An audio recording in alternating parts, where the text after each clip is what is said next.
Today I'm going to be doing a right front CV shaft or CV axle on a 2010 Lexus RX350 that's all-wheel drive. I don't know if they made them not all-wheel drive, but this one's all-wheel drive. So I've got the new part. The reason we're replacing it is because it's starting to throw some grease on the joint on the outboard end. And so you can buy boots and replace them, but a lot of times my rule is if it starts throwing grease, just replace the whole axle, because at that point it's possible if grease is coming out, it's possible contaminants could have gotten in. So we're going to get into it, we're going to pull this thing apart, and I'll show you how to do it. So if you look in here, you can see this really isn't bad yet, but it's throwing grease on the tie rod end, on the bottom of the strut assembly, and you can just see that it's throwing grease around. So that's why we're going to be addressing this problem now before there's, total CV shaft failure or anything like that. Right in here, if I can get it lit up, you can see there's this spring clip. We need to squeeze those together to pop that out, and that's what's holding the bearing in there. So that's one of the things we're going to have to take out. This shouldn't be too tough of a job. Then you look on the outside. Well, first off, we need to take the axle nut off. So we'll pull that off. And then what we're going to do to get space to pull it out is we're going to loosen up or remove this bolt and these two nuts on the lower ball joint, and then we'll be able to swing the whole knuckle out and get the CV shaft out. So we're going to start rocking with that.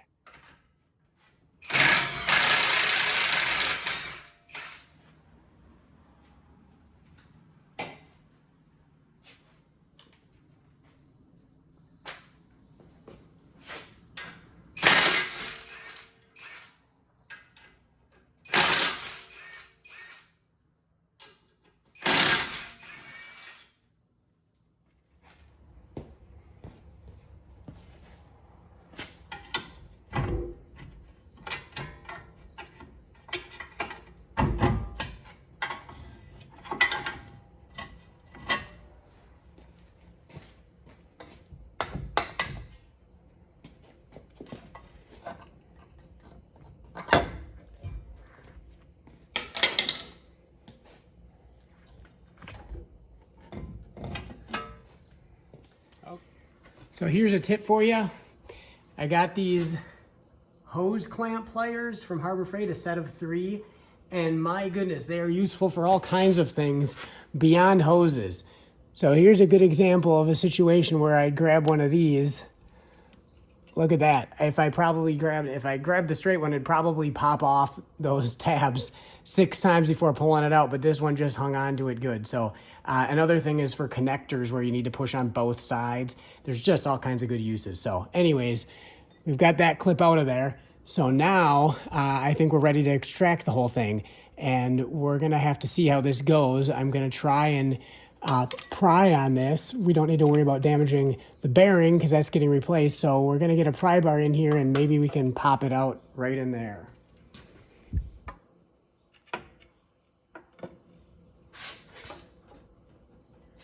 Well, look at that. No popping necessary. That is very unexpected. That just slid right out. So now the thing that I'm gonna do is I'm gonna put a drain pan under here because I think there's a good chance that we're gonna drain some of the oil out of, I'm not sure what they use, but we might drain some of the oil out of the transfer case here. So I'm gonna throw a pan under so as not to make a mess.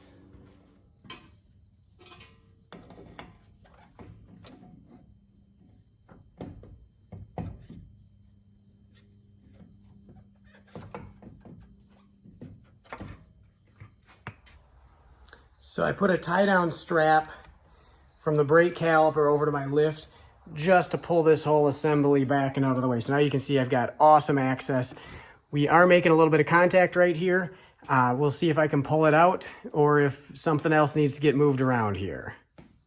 So at this point, we're making enough contact here and I might be able to force it, but I'm worried if you look back in there where the shaft goes into the transfer case, if you will, I don't want to put too much force at an angle. I don't want to damage anything in there. We definitely want to be on the cautious end of things. So I'm going to support the engine and I'm going to loosen up the bolts on the motor mount here.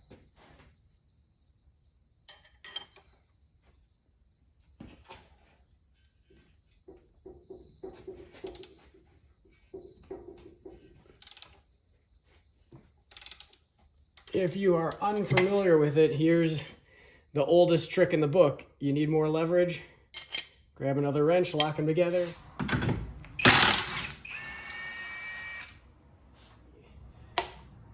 Looks like we've got a plug here.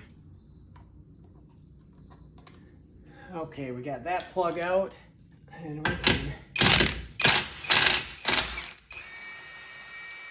we can do another plug.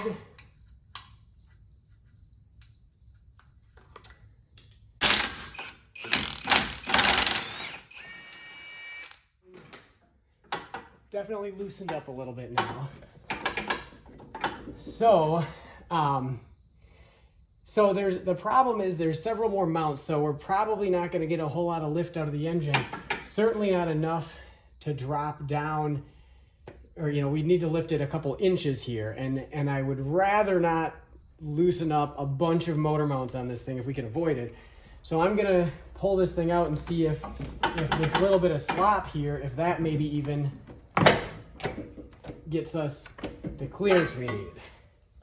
So it still's tight, and that's okay. We just need just a little bit of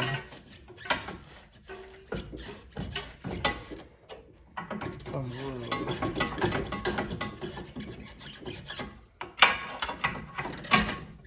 And look at that. So that is the trick, I guess, is loosen up that motor mount, and that'll give you the clearance you need. So the important thing to do here is to make sure that you extract the retaining ring that sits between the bearing and the joint here, and we're gonna slide that onto the new one right away. You can probably fish it in there later because we're not putting it over the end of the shaft or anything, but that just seems like the easy way to do it while you've got really good access. So we're gonna just line up the new shaft into the transfer case here.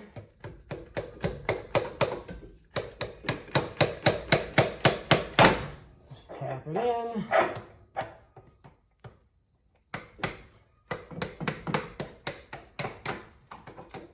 Roll it along.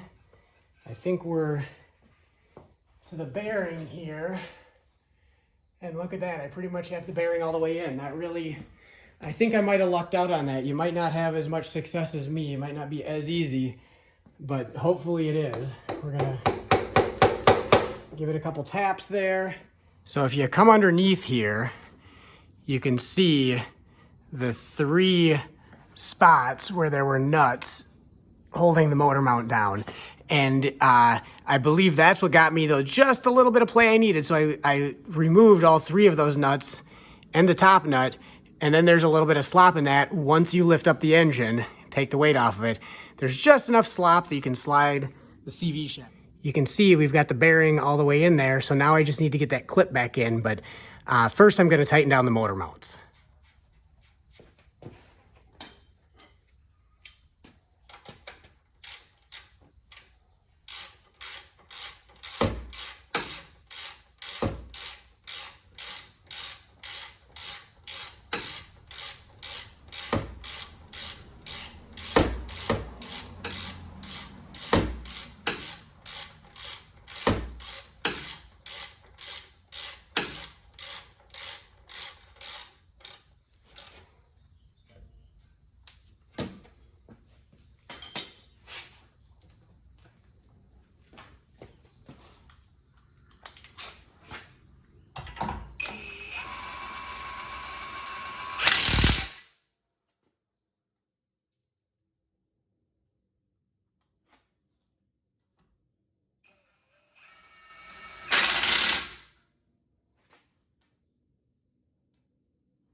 We'll swing that around so the tabs are aimed down. We'll grab those tabs.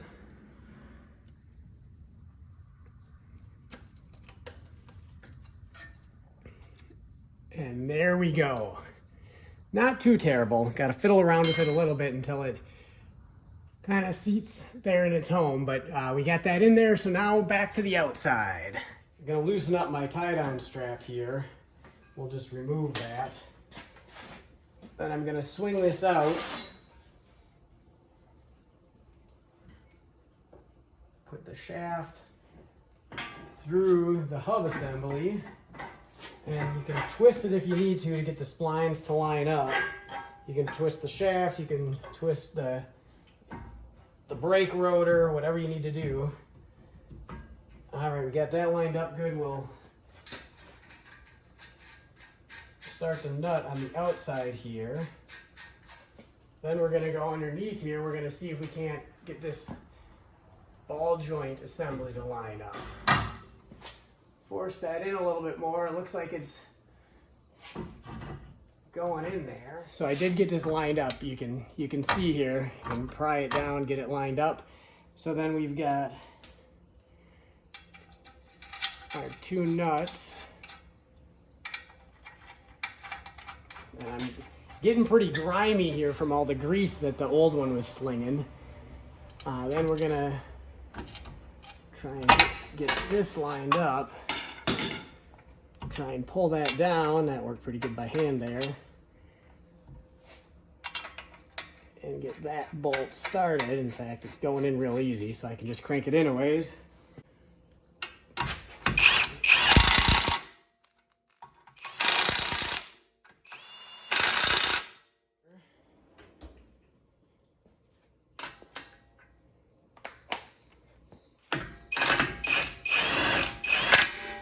Snug that down to there.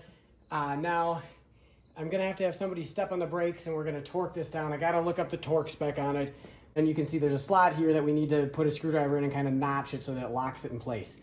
So we'll get that done and then I'll be back. And basically at this point, we pretty much just need to put the wheel on. We didn't lose any oil out of the transfer case. So it's pretty much put the wheel on and drop this thing down. Probably just wrap it up at that. Torque this down, punch that in, torque the wheel down, drop this thing down, and we're good to go. So there's CV shaft replacement, 2010 Lexus RX350, right side front. I would rate this as pretty easy. The fact that the ball joint assembly unbolts makes this an easy task you can do in your driveway for sure. Thanks for watching.